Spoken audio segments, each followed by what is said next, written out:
할렐루야, 반갑습니다. 오늘 본문은 모세가 계속해서 이스라엘이 지켜야 될 사회법에 대해서 말씀을 전하고 있고요. 마지막으로 이스라엘의 철천지 원수인 아말렉을 반드시 진멸할 것에 대한 하나님의 명령을 전달하고 있습니다. 우리의 공의로우신 하나님을 기억하시면서 오늘 말씀 가운데 나아가 보도록 하겠습니다.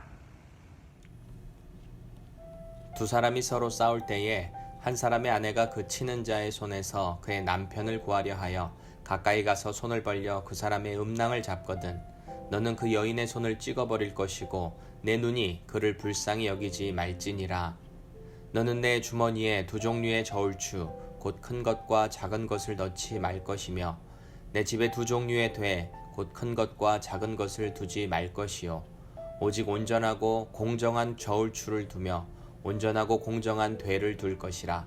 그리하면 내 하나님 여호와께서 내게 주시는 땅에서 내 날이 길리라.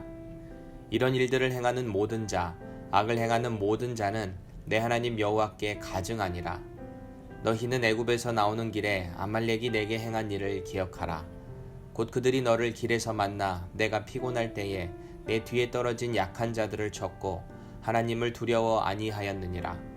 그러므로 내 하나님 여호와께서 내게 기업으로 주어 차지하게 하시는 땅에서 내 하나님 여호와께서 사방에 있는 모든 적군으로부터 내게 안식을 주실 때에 너는 천하에서 아말렉에 대한 기억을 지워버리라. 너는 잊지 말지니라. 먼저 11절 말씀을 다시 한번 살펴보시면 하나님께서 남자를 모독한 한 여인에 대해서 엄청난 처벌을 명령하고 계세요. 이 말씀에 보면은 두 남자가 서로 싸울 때에 라는 표현이 있는데 이것을 히브리 원문으로 직역을 하게 되면 한 사람과 그의 형제가 싸울 때라는 뜻이 됩니다. 한 형제끼리 싸움이 붙었다라는 말은 이스라엘 공동체 안에서 싸움이 났다라는 거죠. 그런데 이 한 남자의 부인이 상대방 남자를 향해서 자기 남편이 이제 다칠까봐 공격을 도와준 건데 하필이면 공격을 도와준 것이 상대방의 음낭이에요. 그래서 이 음낭을 잡았다라는 표현이 나오고 있어요. 이 잡았다라는 히브리어 단어의 원뜻은 꽁꽁 묶다라는 뜻이에요. 그래서 이 의미를 살려서 이 본문을 다시 한번 보게 되면 이 여인이 자기 남편을 지키려고 상대방 싸움 붙은 형제 남자의 이 음낭을 잡고 꽉 잡아진 거죠. 그렇게 꽉 잡아지게 되면 당연히 음낭의 손상을 받을 수밖에 없겠죠. 이 모든 부위가 공격이 가능한 이 UFC 격투기 같은 경우에도 이 음낭 같은 경우는 금지로 잡아놓고 있어요. 모든 스포츠가 다 격투기 스포츠가 이 음낭을 공격하는 것은 반칙으로 규정을 해놓고 있는데 왜 그럴까요? 그만큼 불명예스럽고 그 공격 자체가 치졸하기 때문입니다. 하나님께서는 그래서 이런 남자의 음낭을 상하게 한 여인에 대해서 뭐라고 말씀하시냐면 12절 너는 그 여인의 손을 찍어버릴 것이고 내 눈이 그를 불쌍히 여기지 말지니라. 언뜻 보면 아니 자기 남편 지키려고 뭐 그럴 수도 있지 않을까? 라고 생각하는 분 계신가요? 성경에 나오는 하나님께서 주시는 복은 이 자손들을 통해서 흘러가는 것을 우리는 보게 됩니다. 이 아브라함 같은 경우에도 하나님께서 그에게 나타나셔서 너의 자손을 하늘의 별과 같이 바다의 모래알과 같이 수가 많게 하겠다. 너의 이름을 창대하게 하겠다. 하나님께서 그렇게 약속하시잖아요. 수가 많아져야 아브라함의 이름이 유명하게 될 것 아닙니까?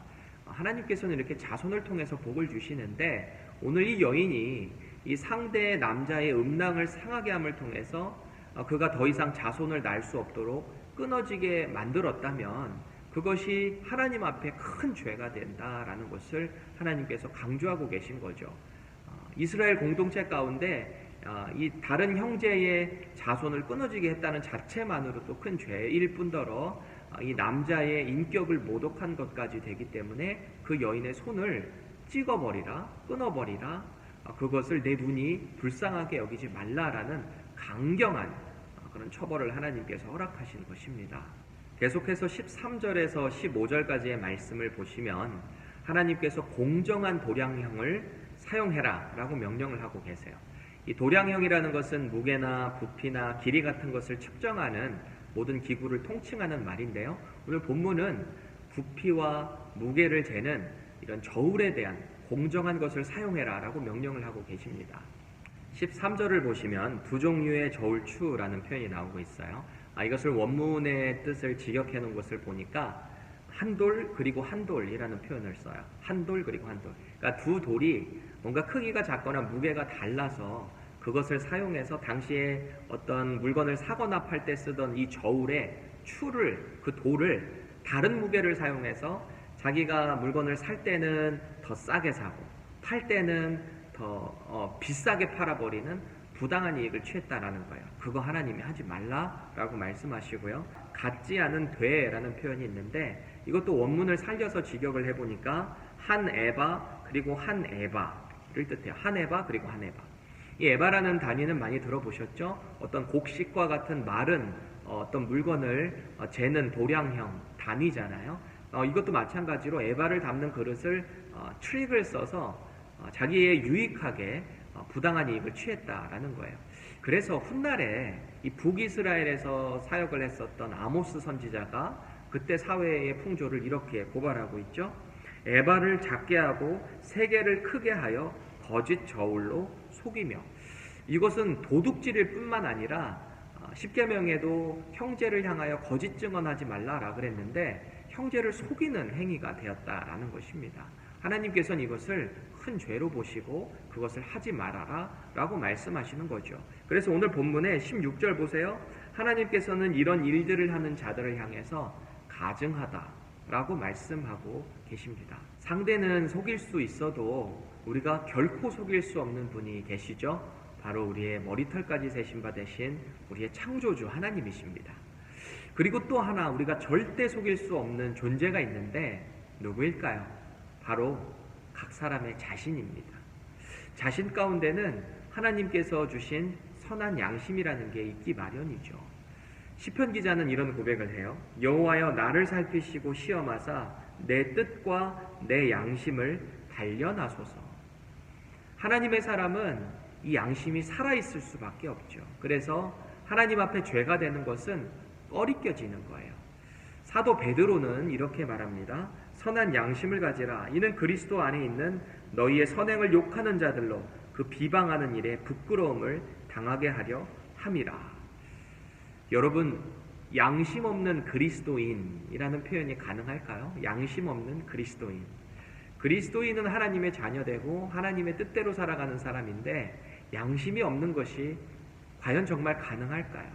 물론 우리가 실수는 할 수는 있지만 그 가운데 우리가 잘못된 것이 양심 가운데 지적되어지면은 그것을 우리는 고쳐나가는 것이 바로 진정한 크리스찬의 삶이 아닐까 싶습니다.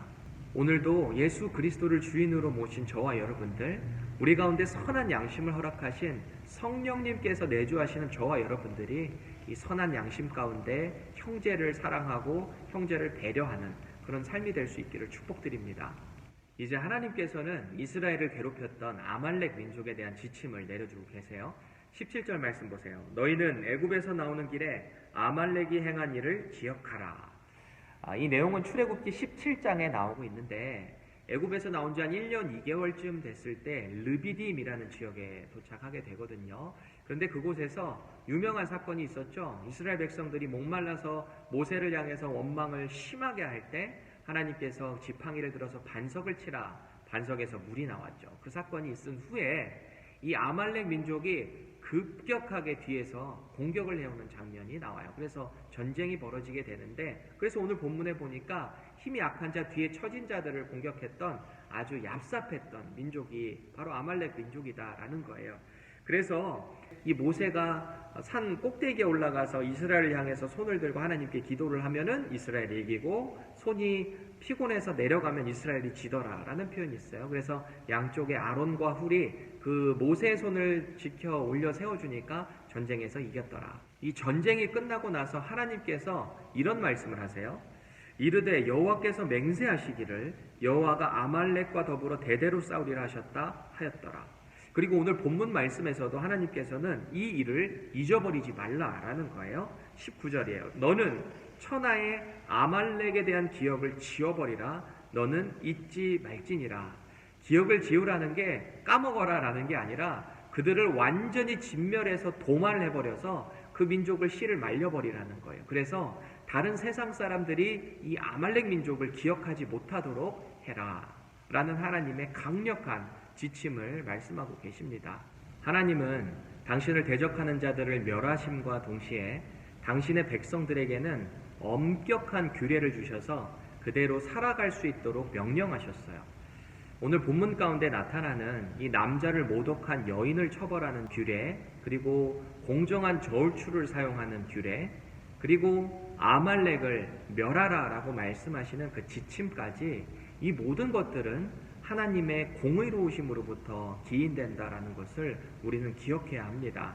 온 세계 만물을 창조하신 그 하나님의 성품 중 하나가 바로 공의로우심이잖아요. 공의라는 것은 하나님은 모든 어떤 상황 가운데 절대 정의로우시고 의로우시다, 항상 공정하시다라는 것을 뜻합니다. 여러분, 우리의 창조주 하나님께서 그런 하나님, 공의로우신 하나님이라는 것을 우리가 기억할 때 우리는 하나님께서 주신 법대로 선한 양심을 가지고 하나님 뜻대로 살아갈 수 있어야 합니다. 그렇게 살아갈 때 세상은 우리의 모습을 보고 하나님의 공의로우심을 보게 될 것이고, 우리의 모습을 통해 하나님의 그 선하심을 보게 될 것입니다. 오늘 저와 여러분들이 그렇게 살아갈 수 있기를 예수님의 이름으로 간절히 축복드립니다.